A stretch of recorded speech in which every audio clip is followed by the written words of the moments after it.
In time, in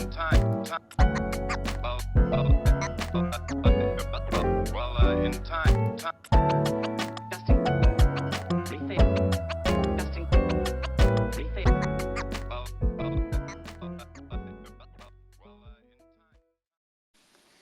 Good morning, everyone. Welcome to another episode of the Interesting Weekend Chat with June Espresso, Casper, Johannes, and Rebel. Today we have Stephanie, the creator of the Eislyn character on the episode. I hope you also brought your surprise guest. Okay, anyway, we're going to chat today about visual storytelling and the new collection, Dream Word Buddies by Stephanie, that she has been working on this month. And before we start, I'd like to invite Casper, as usual, to give us the introduction of the Angel Swing for our new listeners. Hi everyone, welcome Eislyn and all our listeners.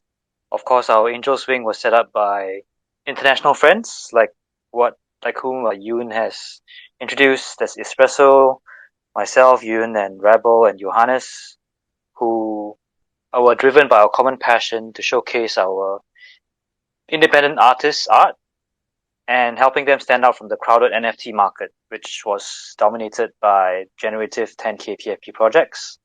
And of course, we showcase the art in an on-cyber virtual gallery that's expanding more and more through portals.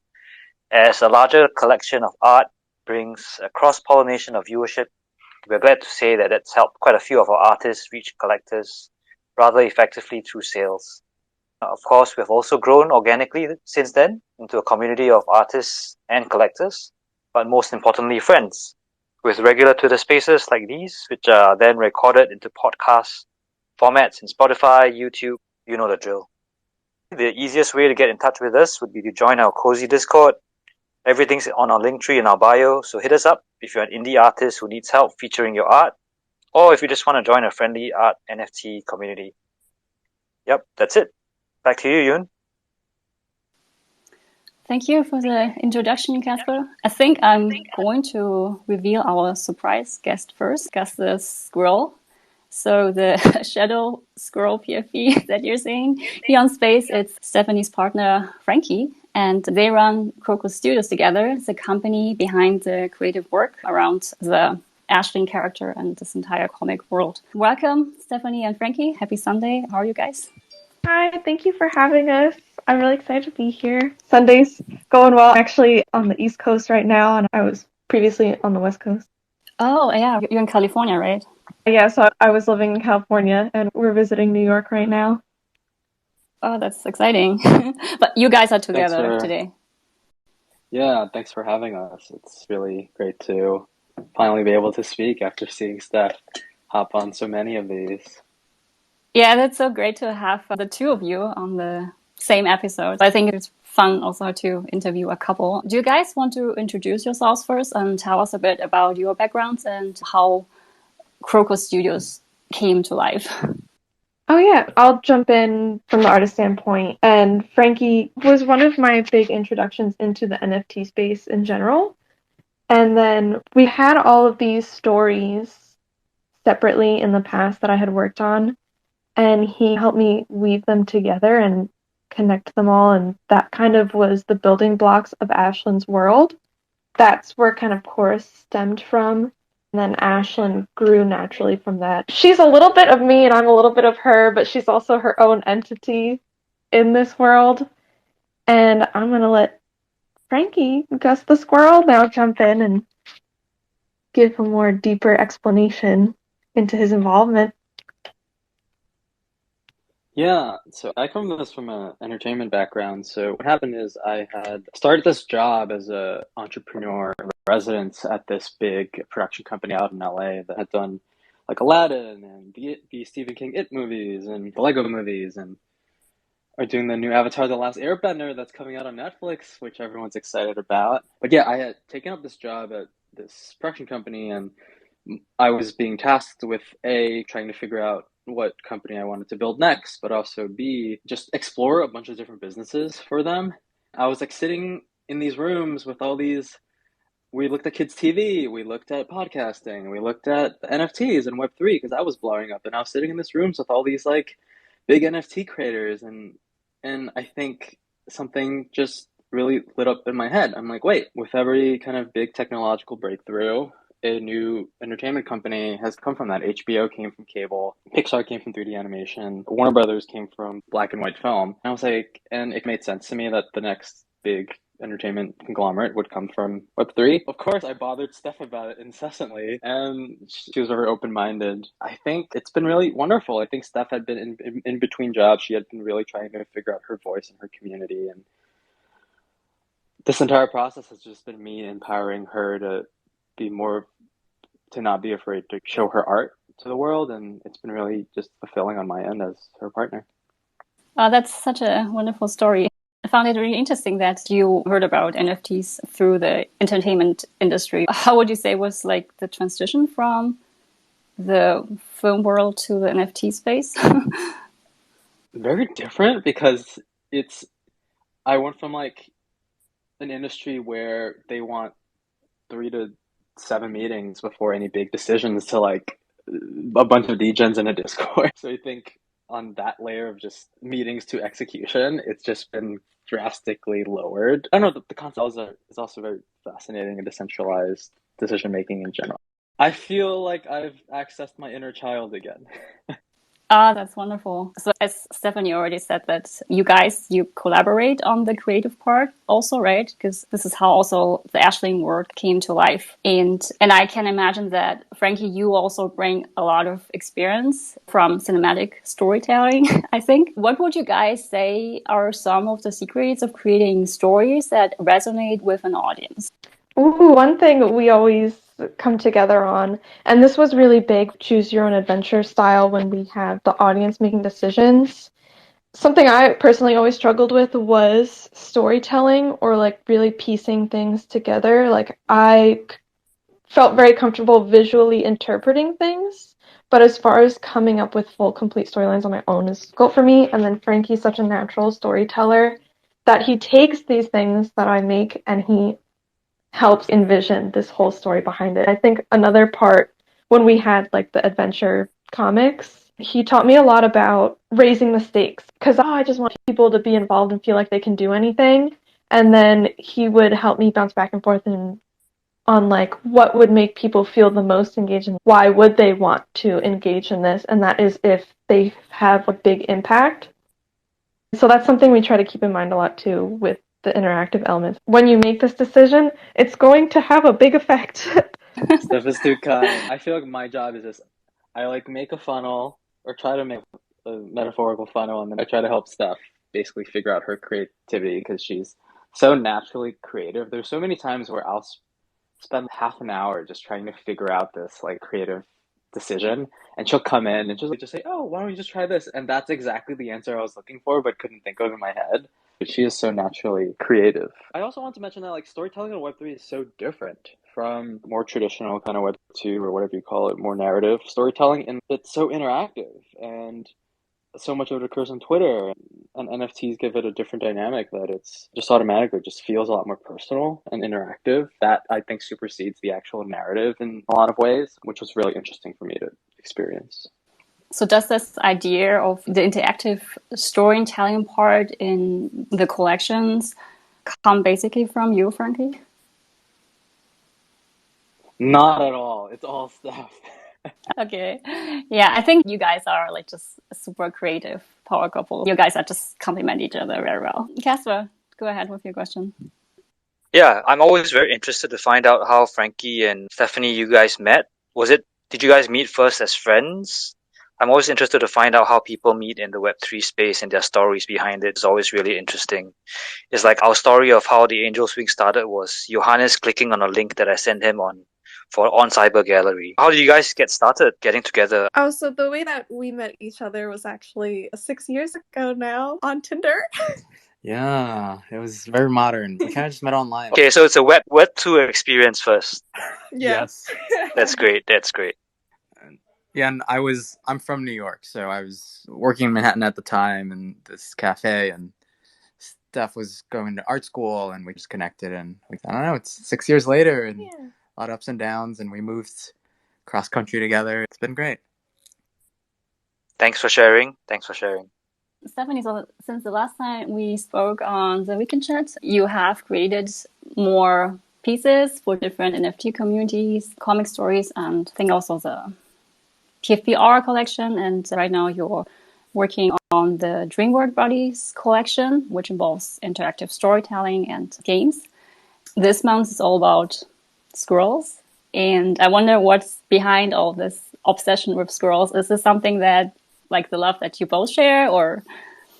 There's two funny parts to this squirrel collection. The origin of just the squirrels in general does stem from back home. We started feeding some local squirrels the occasional peanut, and they're adorable. That's an understatement. The occasional peanut.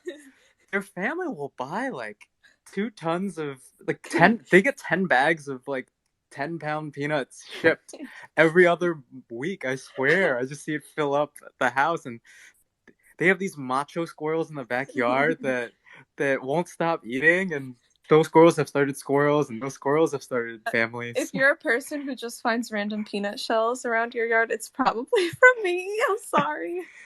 But part of the squirrel collection also stems heavily back to the choice that our community made in our comic series when they chose to stay with the squirrel army. That then unlocked this path to these squirrel buddies, basically. And I think on an operational level, that's just how we've always operated. It's let's start small, let's build incrementally, let's iterate, and just see what the community wants. So Stroop and Gnome ended up leading this gigantic squirrel army to overtake the tarot card vote like 3 months ago. And then we decided, okay, let's lean into the squirrel lore. Similarly, I think it was Casper who asked 3 months ago or 2 months ago about whether or not he could commission his own PFP. That launched the Auras collection, which now has 41 PFPs in there. So I think that's been a common theme for us. Let's just iterate and build interactive worlds around what people want. Stephanie, can you tell us a bit about the backstory of the Dreamworld Buddies again? I think it's related to the golden squirrel statue, a previous comic idea that you had in a previous collection. Oh yeah, the first comics we started making specifically revolving around Eislyn's story was the idea that she has these really vivid dreams that almost transport her to another place. And she's trying to find her way back to her dad, who's currently missing. And these mysterious things keep happening in her dreams. And one of the things that called out to her in her dreams was this squirrel statue. And we opened up some decision-making to the community, and the community chose to follow this mysterious statue. By interacting with that teleported her. Then our next comic was about what happened when she interacted with it. And what happened when she did was she was teleported to this squirrel village where actually Shroom's squirrel PFP was introduced, Jeshk, and he explained a little bit more about how these squirrels are struggling and they're facing some like mysterious creature. When that happens, a mysterious creature actually snatches and steals the squirrel statue. So this whole battle of these squirrels is now to try to get it back. And hopefully we'll discover what the secret behind this squirrel statue is. That's so exciting. So what else have you actually planned for the collection? You're mentioning that there will be additional characters besides squirrels. Yeah, so in the whole Buddies collection, there will be 2 more collections of Buddies. And there's a little sneak peek on the Dream Buddies website of what they might look like. The next batch will be puppets. And the batch after that will be these familiars. And they're all intended to have like different minting experiences with interactive elements. Nice. I wondered also, I mean, since you worked on so many different collections, what was actually your favorite collection you've worked on so far? Honestly, I'm not gonna lie, my favorite is the squirrels now. Every time I work on a new one, I'm like, this is my favorite now. Oh, I should have guessed that because you have an obsession with squirrels. But I love making the custom portraits for the auras and like the connection that I feel with that person when I'm working on it. Every single one of them, I have a special memory attached to it now. Yeah. So we usually like to talk about creative processes here on Space. And I think, Stephanie, you're very good at bringing your characters to life. And so I wonder, how do you start layering the different dimensions of personality into your characters? Oh, yeah. What I'm trying to do a lot with this one is give up that control of who they are. And it's been really exciting. Like the squirrels opening up this idea of naming them and giving their own backstory and then working backwards from there to build around what other people have chosen is really exciting. Because there's a hint of a personality. Obviously, when I was making them, I was like, the weightlifting squirrel, he's probably got some kind of personality in there. I've fleshed out a personality on my own for is Eislyn, and Gus the squirrel, who is, I will allow to remain a mystery for a little bit. But yeah, Eislyn, I meant to try to make her kind of cool, but then I accidentally just ended up making her more like me. I think you're cool. Thanks. But yeah, I think what's been really wonderful for us to see is when Steph creates these characters, we both imprint our own biases onto these characters. But at the end of the day, we allow our holders to write whatever story and give them whatever names that they want, just like you would with a real pet. I think for Jimmy, we were actually calling him behind the scenes the Chad Squirrel. Look at this Giga Chad Squirrel. He's such a bro. But Jimothy is so perfect. Yeah, but then Coco buys Jimothy, and Coco gives Jimothy this tragic backstory Oh my god, yeah. on a dead friend and how he lives so I that felt so bad making him so Yeah. two-dimensional in my brain. Yeah, so now Jimothy is this well-rounded character who could be the person that could save his friend that he couldn't save in the past, and it's just really beautiful. It's so beautiful. And that's what's beautiful about what the squirrels have become. I know, it makes me want to make more because I just want to see what more people have to say about their little babies. So do you guys, like, when you're together, do you like brainstorm all day about different ideas, creative ideas? Because it's just so fun to listen to you guys, how you like interact and talk about ideas. Oh yeah, right from the start, I had a handful of ideas I wanted to try out with the squirrels. And then definitely like at least a third or halfway through, I was like, Frankie, I have no ideas left. Like I need you to help me come up with some squirrels.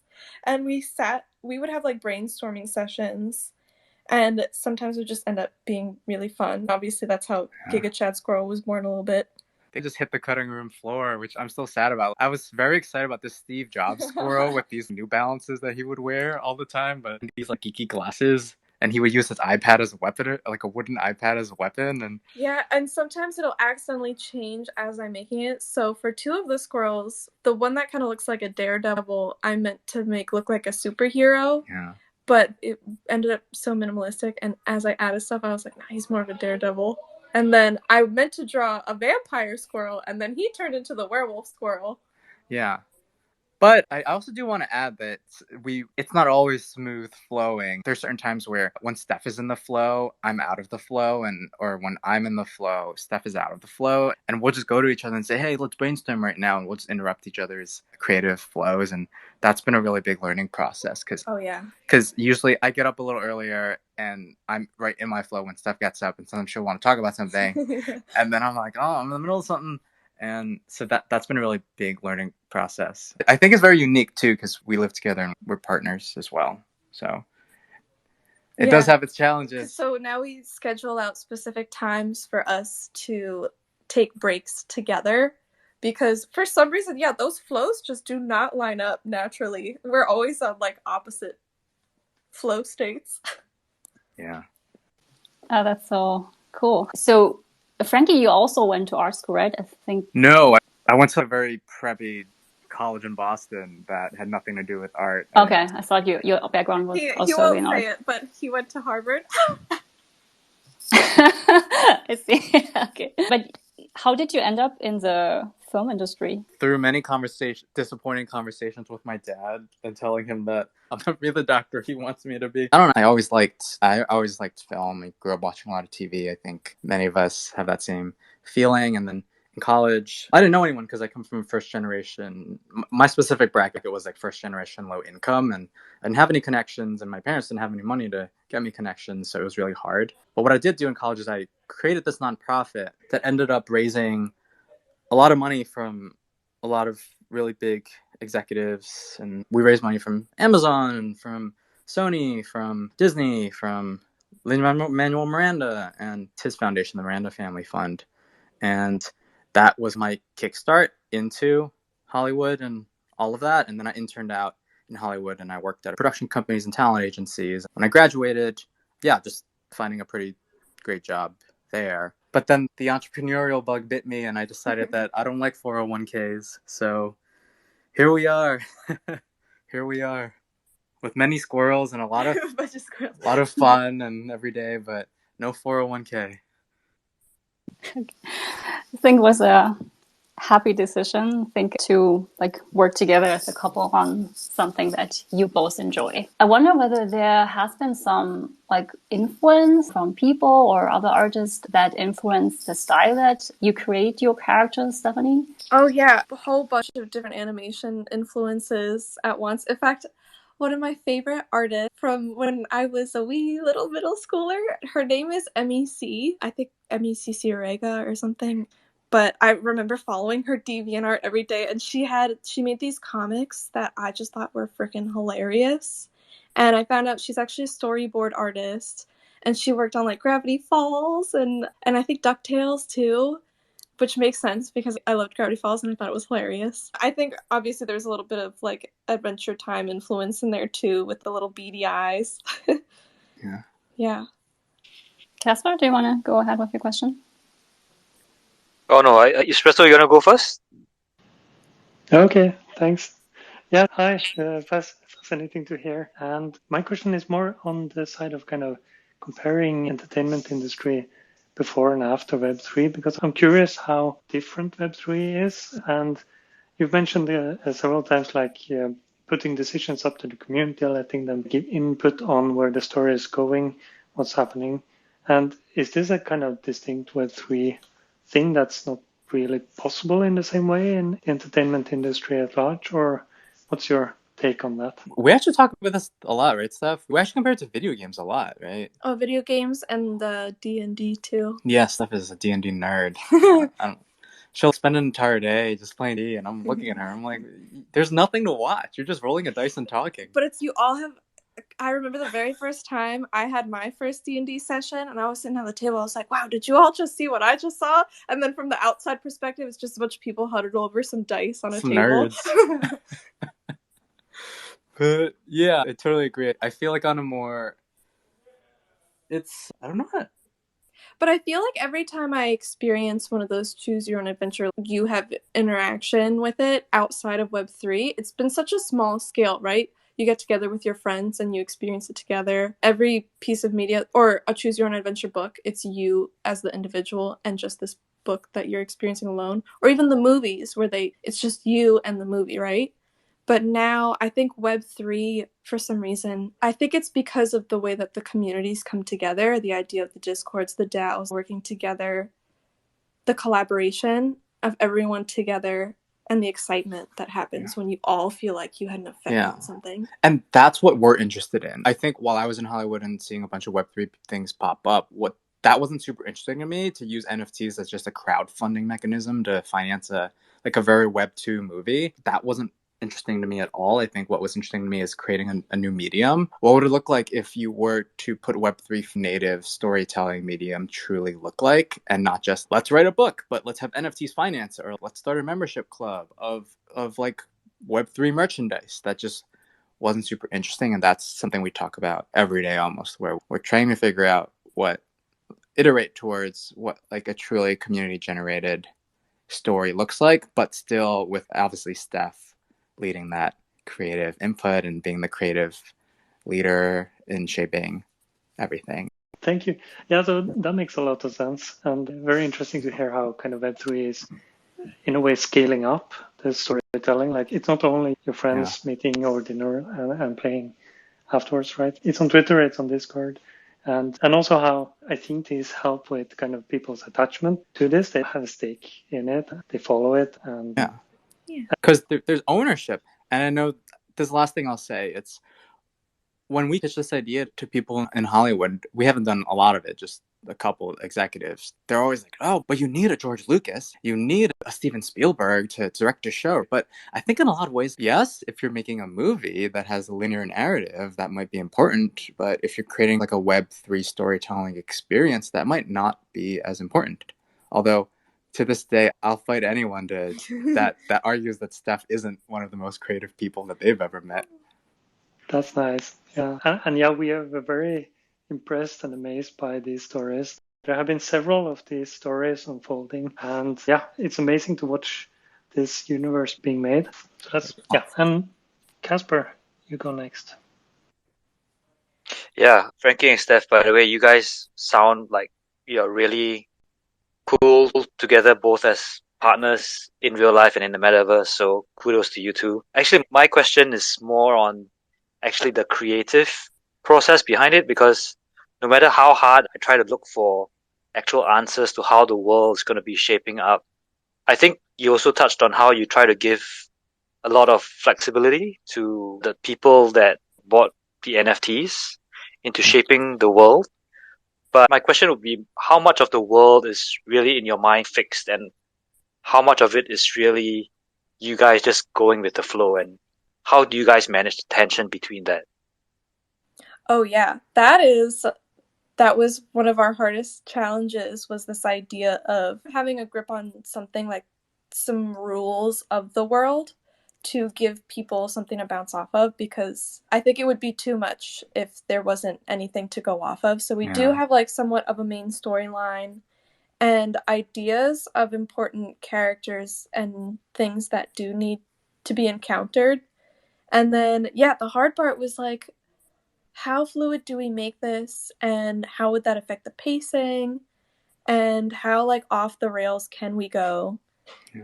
And I think we've been experimenting with going with the flow and finding a way with, if we go with the flow, how to reroute that back to a certain thing that we might need to find, and also letting things just completely fall apart and like building something else from scratch. Yeah. Just from our experiences, like my prior, I built a couple of failed startups in the past. Like the one universal truth that I remind Steph over and over again is people do not like to read. I don't even like to read. So I think that's always the push and pull around the storytelling aspect. Like, yes, we could write a like 2,000 word document on like the universal truths of what the lore is in this world, but I swear to God, no one will read that. I don't even want to read that. And that's the challenge too, formatting it to Twitter. So one of the big things we always go back to is formatting for Twitter in a really digestible way, which is like, how little text can we use as possible while giving the most information with nice images like sprinkled between, because I'm a picture book. I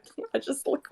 The other one was, oh, I just lost it. I can jump in. This is definitely a little bit of a tangent, but I think that at the end of the day, what we've realized is that we want to create an experience where anyone can jump in at any moment and still, That's exactly what I lost. Okay, great. Just that people could jump in at any moment and not have to feel like they need to catch up on 3 books worth of lore. Yeah, I'm not watching Game of Thrones because there's 7 seasons, so I'm not even going to touch House of Dragon. So I think that for us, it's really important.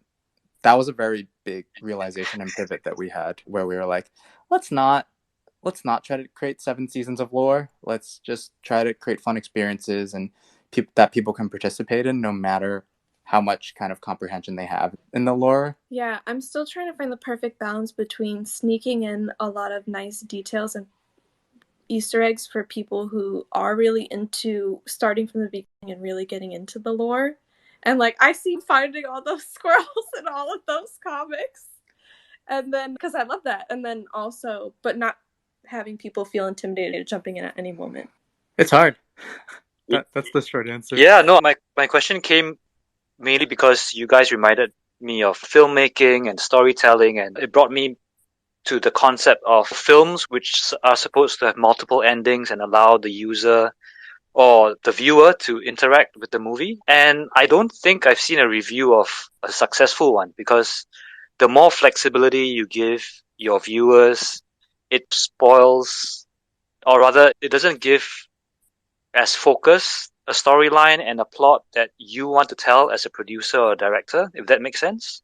So that's why I was very interested to understand like the creative process behind it and how you guys manage that tension, because it definitely I think our listeners would appreciate what you said about not having 7 books of lore and being able to jump in whenever we can. I think that's the defining feature of crypto Twitter or even NFTs, right? It moves so fast. Yeah, thanks for sharing. If you have any other insights to share about how to manage this give and take between flexibility and having a fixed storyline, that'd be great. Depends on the media. That's my initial reaction. It really does depend on the medium. If it's over Twitter, the timelines are built for like ADHD basically. So we don't really have that much room for grabbing attention. But I think naturally we're just changing it up. But if we ever get a movie made and everyone's sitting in front of a screen for an hour and a half to 2 or 3 hours, then I think it's a totally different conversation in terms of like how to build a narrative versus a podcast where it's a lot more passive consumption. I think that's where my brain goes as someone that comes from the entertainment industry. A lot of the creative forces around it really depend on what medium you're trying to express it through. That's a good way of putting it. It's really dependent on the medium and there's no one right answer for it. Okay, the most important question. Why does my squirrel meter only say 30%? Oh, it's a mystery. I'm having so much fun. You'll with the never mystery. see it coming. No one knows what this mystery No means. one I will see it swear, no coming. one will know what this mystery On behalf of the flying squirrels, I demand that it be moved to 100. I promise the mystery meters will be revealed as we get closer to Halloween. Oh man, I can hardly wait. Anyway, And Johannes, you are next. If it makes you feel better, they're also temporary, so this like ugly green meter won't be sitting on your NFT forever. It'll be done after Halloween. Yeah. And they'll go back to being adorable little squirrels. Okay, I'll take that. First of all, I have to excuse, I completely missed all the squirrel games. So as somebody who's completely new to the topic, could you please explain to me why there are so many squirrels, why they are so different, and why do they fight against each other? Please tell me a little bit more. I'm just seeing in my Twitter timeline squirrels fighting to death. Why? So just like the base layer of the squirrels is that they're your buddy, so you can adopt them and name them and give them a story, and that's what they're at the root of the NFT. But for this eventful month and for the storyline, their little squirrel narrative, they're preparing for a large battle to reclaim the golden squirrel statue. And while they prepare, so they are, I promise they're not fighting to the death. It's just a friendly sparring. So it's like a training. They're pairing up to train with each other. And we turned it into a game so that whoever wins the training bracket. Yeah. And I don't think you need to understand all of that to submit a bracket and vote for whoever you want to vote for. Oh yeah, feel free to just jump in, look at some squirrels, and vote for who you think's gonna win. Yeah. So you can confirm that no squirrel is really harmed. Yeah, no squirrels will be harmed in the making of any of these events. Except maybe for the mystery meter. Yeah, I don't know what's going on with that mystery meter. I wonder. Do you actually plan to illustrate the scroll battle? I do actually. There Oh, will okay. be a picture of squirrels Not all this month. Not all of them. I think the first round, there are 4 squirrels, so there are 12 battles in the first round. That might be a little overkill, but as it gets closer to the final rounds. Yeah, I think for the very first round, I'm going to sprinkle in a few, and then definitely for the later rounds, they would each get one. But, oh my god, some of the rounds, I'm just like, oh, I wish Steph could show us what that looks like the muscle Jimothy squirrel versus the old senpai squirrel. Oh my god, because it was randomized who got matched up with who, and I felt so terrible. I put this like sweet old squirrel with this shredded Jimothy. Yeah. But we'll see, who knows? Who knows? That sounds so fun. You guys mentioned different media. I wonder whether you plan to explore other media beyond visuals, animation like movies or something, or a podcast, something in that direction. We did have dreams like in the long term of onboarding like a lot of creators and having them be compensated and being able to take the world. So Eislyn's a piece of this Korus world, and the idea of having any creative come and step into this world and create their own art from that, and their own stories and their own, in any medium. That was always the plan, in my head at least. Things change all the time, but as of now, that's still the plan. I think the idea was always, let's build this world, let's have people come in, own specific storylines, and help in creating that. I think Stroop was trying to push this, like, Stroop and his raccoon squirrel. I'm gonna butcher it. The detective duo, Yeah. Jesh and... He owns two squirrels, and he built this, like, detective storyline a little bit. It was just a paragraph around them. And the second I saw that, my head just started going, oh my god, this is what it's about. This is like what Web3 storytelling is.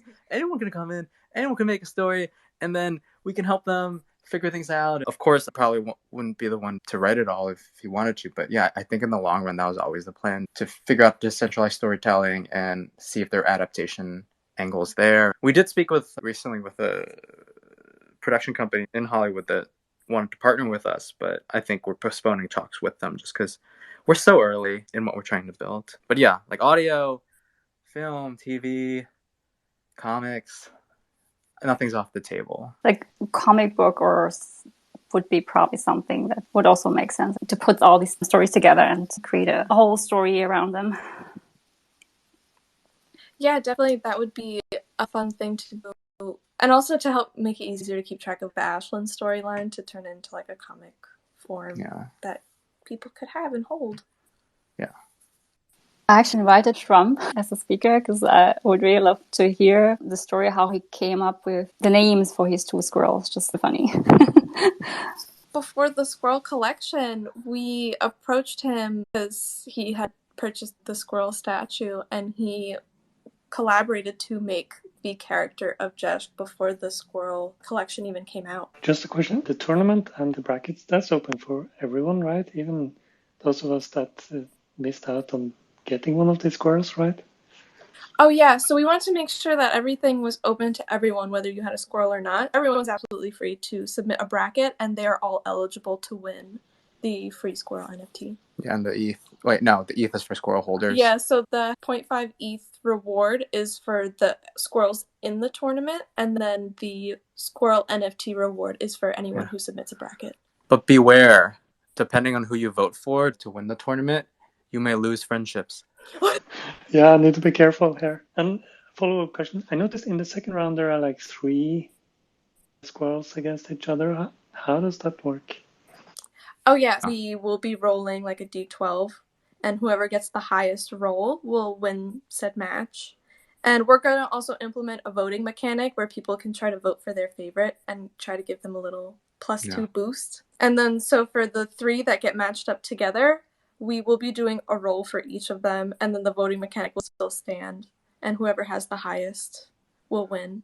But if you're wondering why it's the only kind of 3-person battle royale in the entire tournament, it was just simple math. We were trying to make a bracket, and there was an odd number if we didn't do that, so we decided to do that in the second round. Yeah, because otherwise we would have had to keep like passing a squirrel forward without doing a roll, and we felt like it was more fair to just compensate and make sure everyone is in a match. Yeah, makes sense. Trump just joined as a speaker. Hi, Trump. Do you want to tell us a bit about how you came up with the names for your two squirrels? Good morning. Sure. So Jesh was actually from the show called What We Do in the Shadows, which is like a vampire comedy. Oh my god! The name comes from one of the main characters, Natcha. Can't pronounce her reincarnated lover Gregor's new name, Jeff, because she's from Eastern Europe or something. So she kept calling him Jeshk. The other one is, I was just thinking that like squirrel language probably wouldn't have much to do with English, so I just had a weird noise I like to make, and it's pronounced or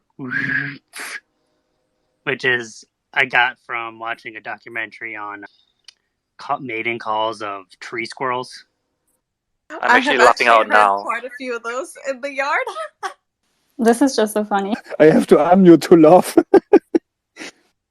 You should have seen my face when I found out that the sound they were making, I thought it was like an alarm call if there was a predator nearby, and then I looked it up and it was like, all my squirrels are mating. Oh. Oh no. Trump, do you actually also feed squirrels? And buy tons of bags of like peanuts or whatever?